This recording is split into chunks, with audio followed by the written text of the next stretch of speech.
বারান্দায় গিয়ে দেখি একাদশীর শড়ি, ব্লাউজ আর একটা ছোট লাল রঙের কাপড় দড়িতে দিয়েছে শুকানোর জন্য। আমি দেখে বুঝলাম যে ও তাহলে টা পরে। লাল কাপড়টা দেখে আমার ইচ্ছে হলো একটু ছুঁয়ে দেখার। একটু দেখার পর সেটা সুগন্ধ নিলাম। বেশ ভালো লাগছিল। আমার একটা হালকা আতরের মতো ঘ্রাণ ছিল। আমি রাজ, কলকাতায় থাকি, বয়স ২৮, পড়াশোনা করি। কলকাতায় চাকরির জন্য পরীক্ষা দিচ্ছি। বাবা মা নেই, কলকাতার বাড়িতে একা থাকি। সারা দিনই বাড়িতেই থাকি। তো ঘরের কাজ করবার জন্য একজন লোকের দরকার ছিল। গ্রাম থেকে অনেক মেয়ে মানুষ আসতো শহরে কাজ করবে বলে। তাদের এই মধ্যে একজনের নাম একাদশী। কথা বলে একাদশীকে কাজের জন্য রাখলাম। ১,০০০ টাকা দিতাম প্রতি মাসে। ও সকালে আসতো, আমার দুটো ঘর মুছতো, বাসন মাজতো, রান্না করে দিত, বিকেলে চলে যেত। আমি একাই থাকি বাড়িতে। এবার বলতে হয় একাদশীর শরীরের বর্ণনা। বয়স ৩২ মতো প্রায়, এক বিধবা নারী, রং শ্যামবর্ণা হালকা, কথাবার্তা গ্রাম্য। একটা মেয়ে আছে ১০ বছরের, সে গ্রামে থাকে। একাদশীর প্রাণবন্ত নারী, মুখশ্রী মোটামুটি ভালোই। অবসর সময় বিড়ি টানে। সকালে কাজ করে রাতে কোনো একজনের বাড়িতে থেকে যায়। সপ্তাহে একদিন গ্রামে যায়। হঠাৎ চলা, কথা বলা, হাসি, চাউনি সব কিছুই আমার খুব ভালো লাগতো। এবার আসল ঘটনায় আসি। কাজে ঢোকার প্রথম প্রথম কিছুদিন ঠিকই ছিল। কোনো একদিন ও যখন ঘর মুছছিল, তখন আমি খাটে বসে কিছু একটা পড়ছিলাম। হঠাৎ আমার চোখ গেল ওর দিকে। ও নিজের মনে ঘর মুছছিল, আর আমি ওর দিকে তাকিয়েছিলাম। ব্লাউজ যেগুলো পরে সাইজে খুব ছোট হয় ওর। শাড়ি পরে গ্রাম্য নারীদের মতো। দেখতে বেশ সুন্দর লাগছিল ওকে। কাজ করতে করতে আঁচল অনেক সময় নড়ে চড়ে যাচ্ছিল। ও আঁচল সামলে নিয়ে ঠিক করল, আর আমার দিকে তাকালো। তাকাতেই আমার সাথে ওর চোখাচোখি হলো, আর আমি লজ্জায় চোখ নামিয়ে নিলাম। সেদিনের মতন আর কিছু করার সাহস পাইনি। আর পর থেকেই ও যখনই ঘর মুছত, আমি খাটে বসে থাকতাম। আমার এত সব কাণ্ড কারখানায় ও হয়তো বুঝতো অনেক কিছুই, বা হয়তো বুঝতো না, কিন্তু কিছু বলতো না। রোজ ঘর মোছার সময় দরজার কাছে যখন ওর আঁচলটা পড়ে যেত আর আমি তাকিয়ে থাকতাম, তখন বেশ অনেকবারই আমার সাথে ওর চোখাচোখি হয়েছে। ও আমার চোখের দৃষ্টি দেখেই নিজে সামলে নিত। আমি বুঝতে পারলাম যে কিছু করতে গেলে এর সাথে বন্ধুত্ব করতে হবে আগে, না হলে কিছু করতে পারবো না।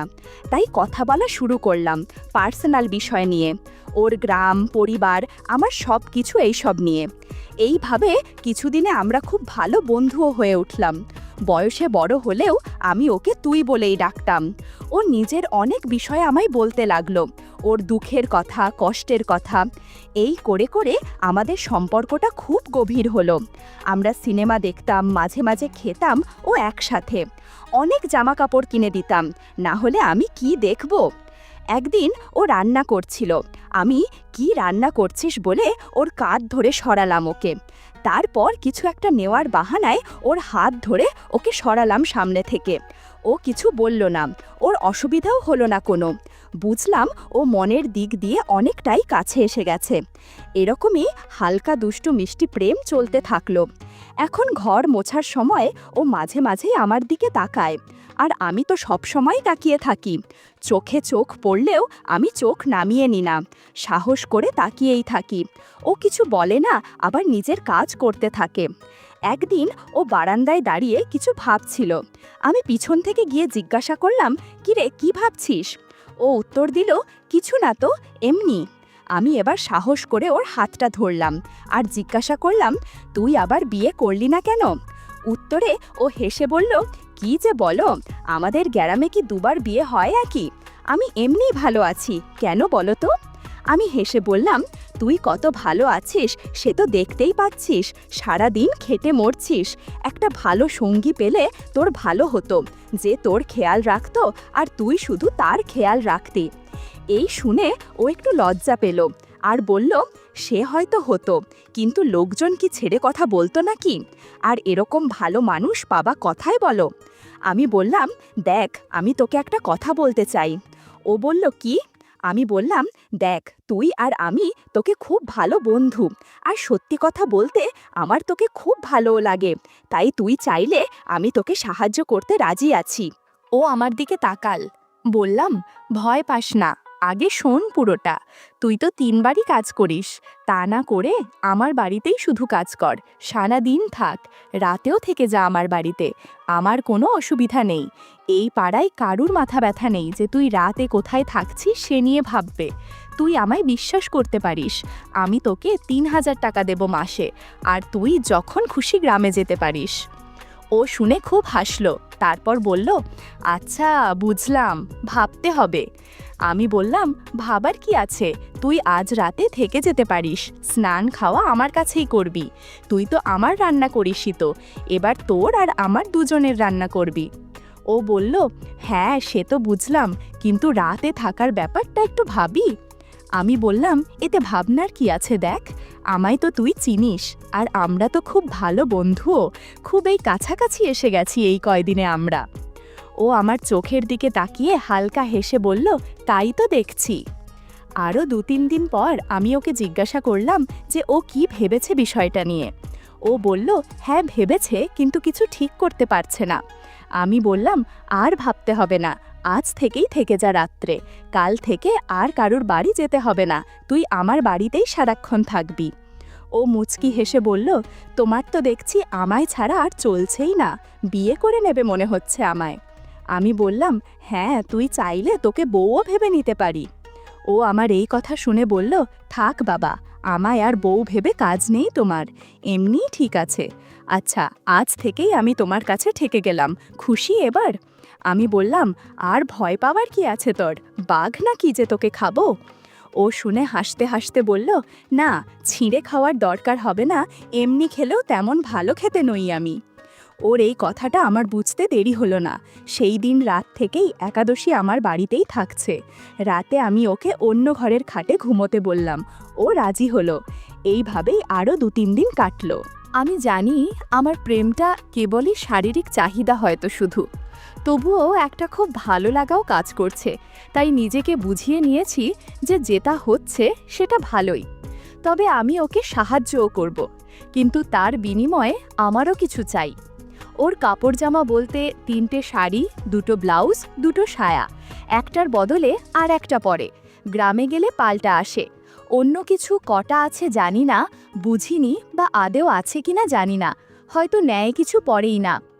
একদিন রান্নাঘরে ও নিচে বসে আলু পেঁয়াজ কাটছিল, আমি সামনে যেতেই ও নিজেকে একটু সামলে নিল, কিন্তু তার আগেই অনেক কিছু আমার চোখে পড়ল। ও এবার আমার দিকে মুখ তুলে তাকাল, জিজ্ঞাসা করল, কি চাও কি তুমি? আমি একটু রোমান্টিকভাবে বললাম, তোকেই তো চাইছি। ও একটা দীর্ঘশ্বাস ফেলে বলল, ওটাই তো বাকি। আমি বললাম, কেন পাবো না তোকে? ও এবার একটু দৃঢ়ভাবে বলল, এটা তো ভুল, আমার একটা মেয়ে আছে। আমি হেসে বললাম, তাতে কি হয়েছে, তোর মেয়ে কি আমারও মেয়ে হতে পারে না? একাদশী এবার মাথা নিচু করে বলল, তা পারে, কিন্তু আমার ভয় করছে। আমি বললাম, ভয় পাচ্ছিস কেন বোকা? তোর মেয়ে যদি আমার মেয়ের মতন হয়, তুই তাহলে আমার তো বউয়ের মতোই, আর আমায় বর ভাবতে তোর কি অসুবিধা আছে? ও এবার একটু লজ্জা পেল, বলল, বিয়ে করে বর হলে এত ভাবতাম না। আমি এবার একটু রেগে বললাম, কেন, তুই কি আমায় ভয় পাচ্ছিস, নাকি ভাবছিস খেয়ে ফেলে দেব? ও শুনে আমার হাতটা ধরে বলল, না আমি সেরকম ভাবিনি, কিন্তু এটা কি ঠিক হবে? আমি এবার একটু কৌতুক করে জিজ্ঞাসা করলাম, তুই কি ঠিক হওয়ার কথা বলছিস বলো তো? ও চোখ বড় করে বলল, না মানে এ সময় আমার মাঝে মনে কিছু হয়েছিল। বন্ধুরা, ইউটিউবের কড়া নিয়মের কারণে এসব ঘটনা সরাসরি বলা যাচ্ছে না। তোমরা কমেন্টে দেয়া লিংক থেকে আমার ওয়েবসাইট ভিজিট করো, সেখানে একদম খোলামেলা গল্প দেয়া আছে। পরদিন সকালে আমার ঘুম থেকে উঠতে দেরি হলো। উঠে দেখি একাদশী স্নান করে তৈরি, রান্না করবে এবার। আমি মুখ ধুয়ে বারান্দায় গেলাম, দেখি একাদশীর শাড়ি, ব্লাউজ আর একটা ছোট লাল রঙের কাপড় দড়িতে দিয়েছে শুকানোর জন্য। আমি দেখে বুঝলাম যে ও তাহলে তা পরে। আমার বাড়িতে যবে থেকে আছে ও একটা ব্যাগ নিয়ে এসেছে, ওতেই ওর কিছু জিনিসপত্র আছে, মনে হয় আমি দেখিনি যদিও। লাল কাপড়টা দেখে আমার ইচ্ছে হলো একটু ছুঁয়ে দেখার। একটু দেখার পর সেটার সুগন্ধ নিলাম, বেশ ভালো লাগছিল। আমার একটা হালকা আতরের মতো ঘ্রাণ ছিল। একটু পর সেটা জায়গা মতো রেখে দিলাম। তারপর ঘরে এসে ওকে মাইনে দেওয়ার জন্য ডাকলাম। ও এলে ওকে ৩,০০০ টাকা হাতে দিলাম। ও দেখে চমকে উঠল। আমি বললাম, "কি রে, চমকে গেলি কেন?" ও বলল, "এত দিস তাই?" আমি তখন ওর পাশে দাঁড়িয়ে বললাম, "তুই আমার বাড়ি আছিস, থাকছিস, এত সময় দিচ্ছিস আমায়, তাই দিলাম।" ও খুব খুশি হলো আর মাথা নিচু করে হাসল। আমি বললাম, "আরও কিছু কাজ করতে হবে কিন্তু।" ও বলল, "ঠিক আছে, দুপুরের পর দেব।" দেখতে দেখতে দুপুর হয়ে গেল। আমি স্নান সেরে দুপুরে খাবার খেলাম। তারপর ঘরে চলে এসে টিভি দেখতে বসলাম। মনে মনে একাদশীর জন্য অপেক্ষা করছিলাম। খানিক পরে একাদশী এসে আমার পাশে ঠিক আগের দিনের মতোই বসলো, তবে আজ একটু কাছেই বসলো। কিছুক্ষণ এইভাবে চলল। তারপর আমি টিভির সাউন্ডটা কমিয়ে ওকে জিজ্ঞাসা করলাম, "কি রে, এত চুপচাপ বসে আছিস?" ধীরে আমাদের মাঝে দূরত্ব কমতে শুরু করলো। বন্ধুরা, ইউটিউবের কড়া নিয়মের কারণে এসব ঘটনা সরাসরি বলা যাচ্ছে না। তোমরা কমেন্টে দেয়া লিংক থেকে আমার ওয়েবসাইট ভিজিট করো, সেখানে একদম খোলামেলা গল্প দেয়া আছে। ১.৫ ঘন্টা পর একাদশী বাথরুমে গেল। দেখলাম বেশ খুঁড়িয়ে খুঁড়িয়ে হাঁটছে। আজলে অনেক কাজ করেছে তো, তাই। আমি মনে মনে ভাবলাম কোনো সমস্যা যাতে না বাঁধে তার ব্যবস্থা করতে হবে। ওর সাথে আর কাজ করা যাবে না। একটা ওষুধ এনে ওকে দিলাম যাতে কোনো সমস্যা না হয়। সেদিনের পর থেকে ৩,০০০ টাকা মাইনে দিয়ে রুটিন করে ৩ বেলা কাজ চলতে থাকে। বন্ধুরা, ইউটিউবের গল্পগুলো শুনে মজা না পেলে আমার ওয়েবসাইটে দেয়া গল্পগুলো শুনতে পারো। সেখানে প্রতিদিন খোলামেলা গল্প আপলোড করা হয়। কমেন্টে ওয়েবসাইটের লিংক দেয়া আছে।